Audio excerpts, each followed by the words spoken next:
Hello, my name is Andy and I am the Village Idiot. I'm armed with a car and a GoPro and an unhealthy amount of time on my hands. I'm using that time to attempt to visit every civil parish in England. You're watching the South Derbyshire series, a district of Derbyshire which stretches from Leicestershire to Staffordshire, containing 50 civil parishes. Here's one of them for you. Welcome back to South Derbyshire, everybody. It's still raining. It's still raining. It's still very, very wet out here. Now this one is a very small place with a lot of history. It's going to be a bit of a challenge to try and fit everything I know about this place into this video, but I'll give it my best shot. This is the very small village of Church Broughton.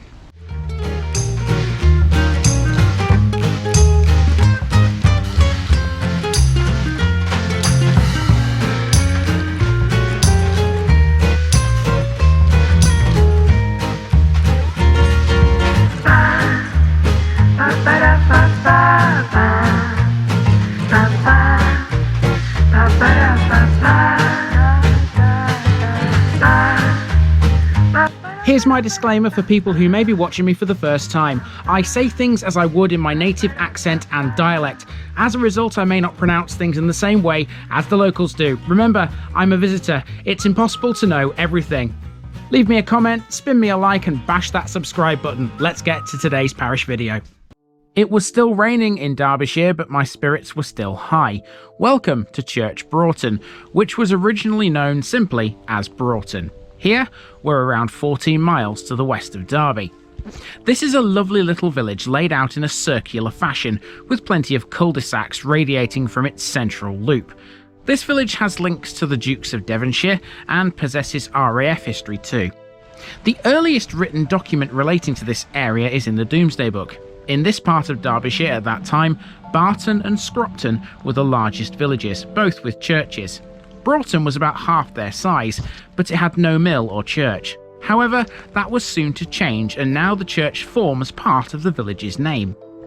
Church Broughton was an important place during the Civil War. It lay between the Royalist stronghold of Tutbury Castle and that of the Parliamentarians at Barton Blount. A cannonball was found some years ago in the garden of the vicarage here, but no one knows if it had been used in the Civil War. Cromwell House Farm, though, derives its name from those times. The modern village sports a school, a pub, a little park with a playground, and plenty of historic buildings. To the northwest is Sapperton, a hamlet with some equally majestic structures. Another fun one in the rain. Let's try dodging the spots.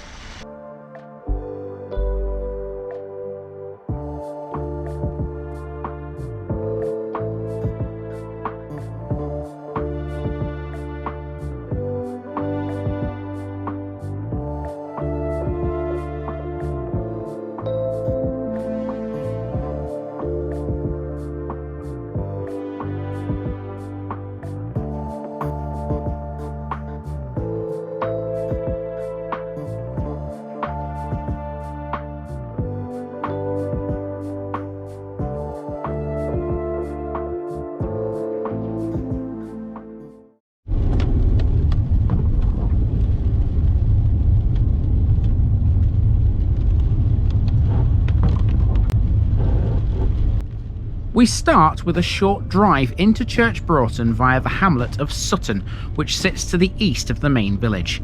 In relation to Church Broughton, Sutton generally minds its own business these days, but that wasn't always the case, as historical records show.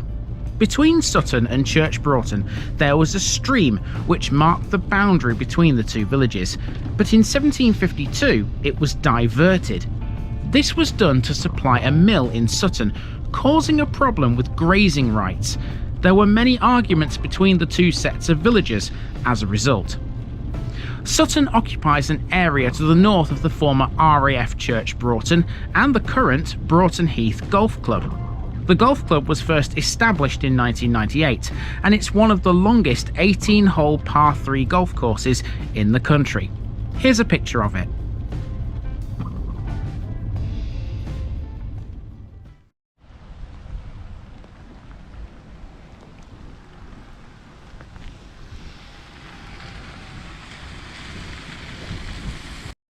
The main walk begins on Main Street at a patch of grass known as Badway Green. Kind of a village green, this is actually a piece of common land. Next to this, there's a small playing field. We'll be back here later. Next door is the local primary school. Church Broughton's original school used to be a barn that was given by the Duke of Devonshire for school use in 1745. There's a simple silhouette of a soldier here acting as a war memorial. There's also a stone tablet in the church which remembers the fallen in World War I. We can also get the parish notice board out of the way here as well. Mark it off, folks, that's 2 down in South Derbyshire, 48 to go. A footpath then links us to the pub, the Hollybush Inn. In times past, pubs here have included the Royal Oak and the White House. So here on the side of the pub we've got a nice handy little map. I love finding these. So I'll show you where I've parked and where I'm going. So I parked here next to the playing field, which is this, and then I've walked up this little footpath down the side of the school, and I'm currently outside the pub. And from here I'll be heading up to Chapel Lane to catch the chapel, then to the church, which is there, heading then down Boggy Lane to Old Hall Lane, cutting through here onto Meadow Rise, down this footpath here to the park, and then finishing off by walking back down Main Street to where I started.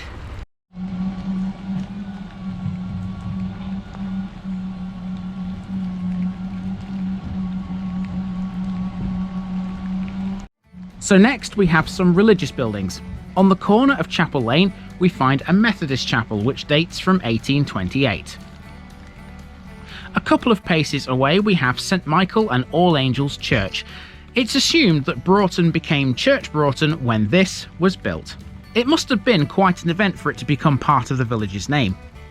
Its western end and its tower were added to the building between 1310 and 1330. The church was repaired in 1845. New pews, stone stalls and the basin for holy water were all added at that time. The vicarage was built in 1857. There are 2 cottages next to the church that date from 1711, 2 of the village's listed buildings. When they were built, there were only 60 houses in the village. Despite that, the village was thriving. By 1846, Church Broughton had 3 butchers, 2 or 3 little shops and a bakery, all now gone. So with the religious buildings behind us, it's now time to head down Boggy Lane. And on the corner of Boggy Lane, we have the old school. That's this building here. Right, Avanti, that way.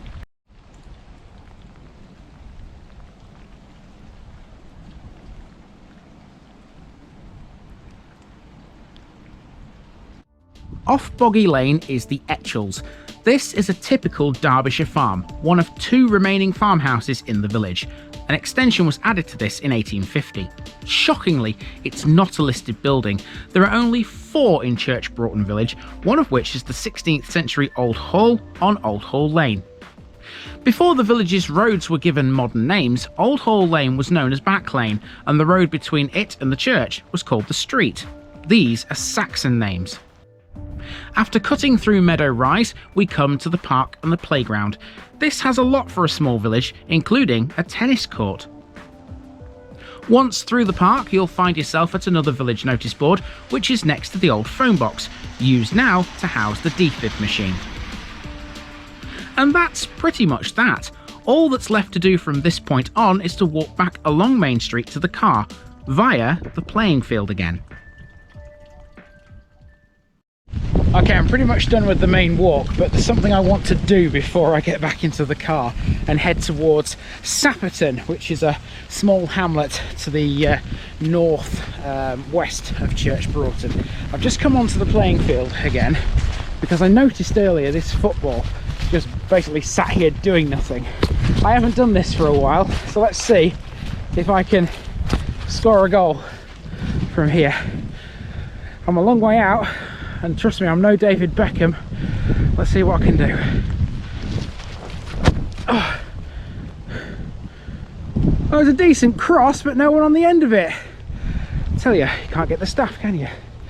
Right, let's get back in the car and head for Sapperton.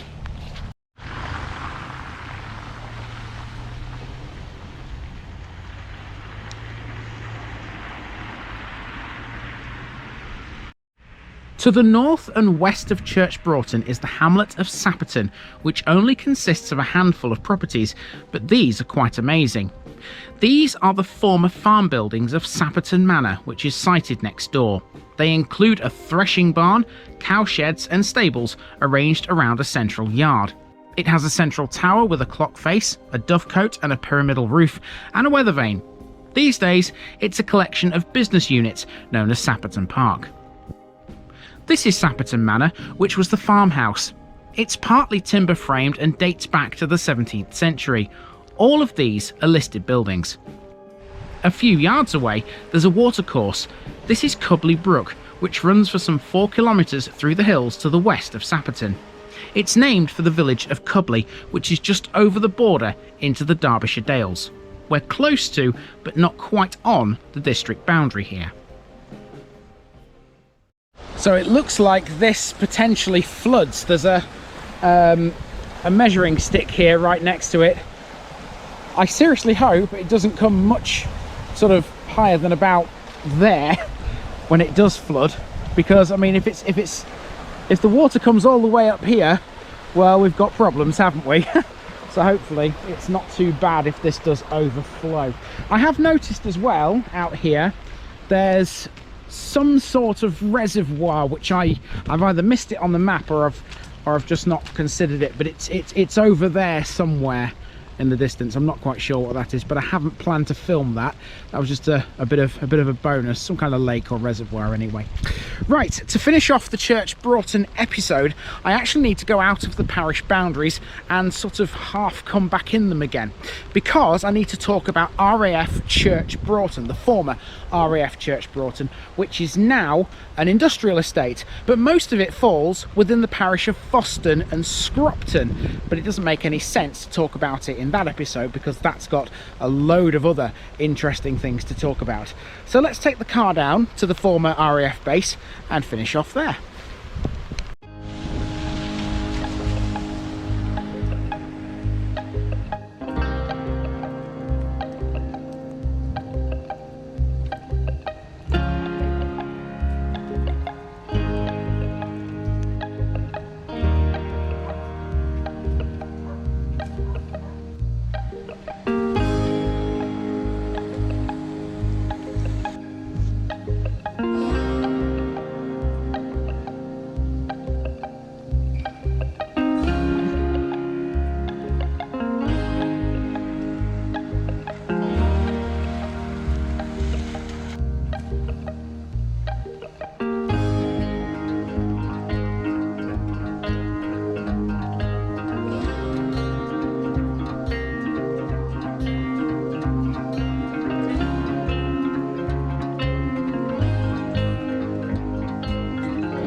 Not much remains of the former RAF Church Broughton airfield, because most of it is underneath this industrial estate, Dove Valley Park.